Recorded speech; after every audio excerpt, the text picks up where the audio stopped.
भारत एक लोकतांत्रिक देश है। लोकतांत्रिक देश की सबसे बड़ी खूबसूरती होती है शांतिपूर्ण ढंग से चुनाव संपन्न कराना। भारत में कुछ दिनों से हम देख रहे हैं कि चुनाव के वक्त अक्सर हिंसा की खबरें आम बात हो चुकी हैं। हमने लोकसभा चुनाव के दौरान भी देखा था कि संभल समेत पश्चिमी उत्तर प्रदेश के कई जगहों से खबरें आई थी कि मुस्लिम समुदाय के लोगों को वोटिंग से रोका जा रहा है या फिर मुस्लिम बहुल बूथों पर स्लो वोटिंग कराई जा रही थी। इसके अलावा कई जगह से प्रशासन द्वारा वोटरों के साथ मारपिटाई करने की भी खबरें आई थी। उसके बावजूद मुसलमानों ने जमकर वोटिंग की थी और वोटिंग लोकतंत्र और संविधान बचाने के लिए भी की थी, क्योंकि विपक्ष यानी इंडिया गठबंधन बार बार यह कह रहा था कि अगर बीजेपी आ जाएगी तो लोकतंत्र खतरे में आ जाएगा, संविधान बदल दिया जाएगा, हेट क्राइम बढ़ जाएंगे। जिसको देखते हुए मुसलमानों ने लाठी डंडे खाते हुए जमकर इंडिया गठबंधन को वोट किया, जिसका नतीजा यह निकला कि इंडिया गठबंधन एक मजबूत विपक्ष बनकर उभरा। आपको याद होगा, हाल ही में उत्तराखंड की मंगलौर विधानसभा सीट पर उपचुनाव संपन्न हुआ है। इस दौरान भी मुस्लिम समुदाय को कथित तौर पर वोट से रोकने के लिए प्रशासन द्वारा लाठीचार्ज किया गया और बदसलूकी भी की गई। हालांकि इस सब के बावजूद मुसलमानों ने तथाकथित सेक्युलर कांग्रेस और उसके उम्मीदवार को वोट किया। लेकिन अब सवाल यह उठता है कि जब जब संविधान बचाने या फिर विपक्ष को बचाने की बात आती है, तब तब मुसलमान अपनी जान की परवाह किए बगैर इंडिया गठबंधन और कांग्रेस जैसी पार्टियों को वोट देता है। लेकिन जब मुसलमानों पर जुल्म होता है, मुसलमानों के खिलाफ हिंसा होती है या फिर मुस्लिम पत्रकारों के खिलाफ फर्जी एफआईआर दर्ज की जाती है, तो यह इंडिया गठबंधन और इनके नेताओं के मुंह से आवाज तक नहीं निकलती।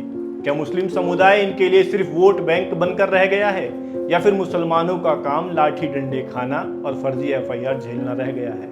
चुनाव के नतीजे आने के बाद से जिस तरीके से लगातार मॉब लिंचिंग की घटनाएं बढ़ी हैं, उस पर एक बार भी मोहब्बत की दुकान खोलकर बैठे राहुल गांधी ने एक शब्द नहीं बोला है।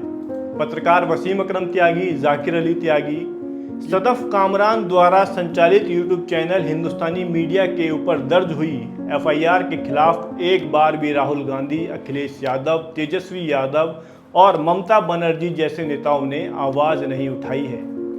बात बात पर मीडिया को बिकाऊ कहने वाले नेता यह बता सकते हैं कि जब निष्पक्ष पत्रकारों पर एफआईआर दर्ज की जाती है तब तुम्हारा माइक खामोश क्यों हो जाता है? क्या आप लोगों का माइक मुसलमानों को सिर्फ बीजेपी का डर दिखाने के लिए ही ऑन होता है?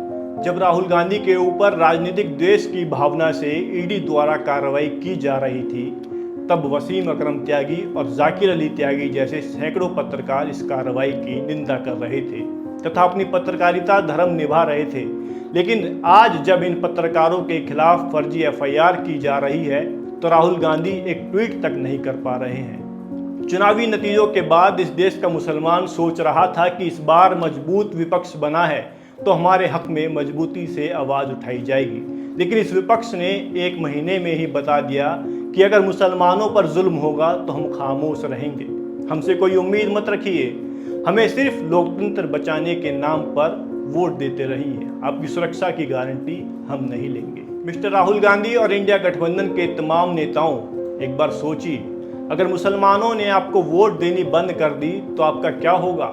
आप सत्ता में आना तो दूर, मजबूत विपक्ष भी नहीं बन पाओगे। इस देश के मुसलमानों ने असदुद्दीन ओवैसी और बदरुद्दीन अजमल को छोड़कर आपको अपना नेता चुना, लेकिन आपने क्या किया? आप तो सिर्फ मुसलमानों की मौत का तमाशा देखते रहे। आखिर कब राहुल गांधी और इंडिया गठबंधन को मुसलमानों की याद आएगी? क्या अब महाराष्ट्र, हरियाणा और झारखंड विधानसभा चुनाव के दौरान लोकतंत्र खतरे में आएगा या फिर इस बार मुसलमान आपको सबक सिखाएगा? इस वीडियो के बारे में आपकी क्या राय है, कमेंट बॉक्स में ज़रूर बताइएगा।